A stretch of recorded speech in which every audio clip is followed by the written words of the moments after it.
वे तो महाज्ञानी आदि शंकराचार्य जी का जन्म एक ब्राह्मण परिवार में हुआ था।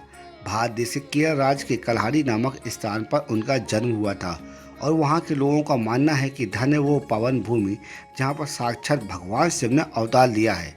उनके पिता शिवगुरु और माता आरंबा को कोई भी बच्चा नहीं था और उन्होंने भगवान शिव से प्रार्थना की थी कि उनके घर में एक पुत्र धन की प्राप्ति हो। दोस्तों, कुछ विद्वानों का मानना है कि आदि शंकराचार्य जी की माँ आरंबा को भगवान शिव ने सपने में वचन दिया था कि उनके घर में वो स्वयं पुत्र के रूप में अवतरित होंगे। इसी सिद्धांत से कुछ विद्वानों का मत है कि आदि शंकराचार्य जी के रूप में स्वयं भगवान शिव ने पुनः जन्म लिया था। मैं तो आदि शंकराचार्य जी को शिक्षा दीक्षा देने का कार्य उनकी माता ने ही किया था, क्योंकि उनके पिता की मृत्यु जब शंकराचार्य जी 7 वर्ष के थे तभी हो गई थी। मैं तो आदि शंकराचार्य अपने बचपन के उम्र से ही ऐसे बुद्धिमान व्यक्ति थे जो कई लोगों को अपने बुद्धि और विवेक के ज्ञान से चकित करने में सक्षम थे।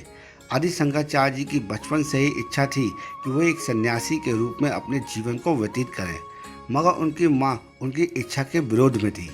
पौराणिक कथाओं के अनुसार कहा जाता है कि जब आदि शंकराचार्य की उम्र मात्र 18 वर्ष की थी तब वह अपनी माँ के साथ प्रतिदिन नदी में स्नान करने के लिए जाया करते थे। जब एक दिन आदि शंकराचार्य अपनी माँ के साथ रोज की भांति स्नान करने गए, तभी नदी में स्नान करने के दौरान उनको मगरमच्छ जकड़ लेता है। फिर वो अपनी माँ से बोलते हैं कि माँ, मुझे सन्यासी बनने की अनुमति प्रदान कर दे, वरना ये मगरमच्छ मुझे भक्षण कर जाएगा। उनकी माँ ने घबराहट में आकर उन्हें सन्यासी बनने की अनुमति प्रदान कर दी। परिणाम स्वरूप मगरमच्छ उनको छोड़कर वापस नदी में लौट जाता है।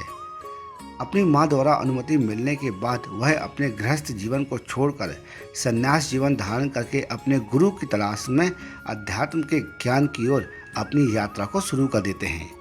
ज्ञान और गुरु की तलाश में उनकी मुलाकात आचार्य गोविंद भागवत से होती है, जिसे उन्होंने अपने गुरु के रूप में, और गोविंद भागवत ने आचार्य शंकराचार्य जी को अपने शिष्य के रूप में स्वीकार किया।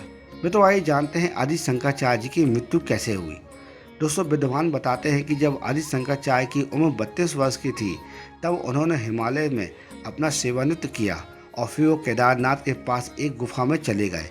ऐसा कहा जाता है कि जिस गुफा में वो प्रवेश किए थे वो वहाँ से दोबारा दिखाई नहीं दी, और यही कारण है कि वो गुफा आज भी अंतिम विश्राम स्थान माना जाता है।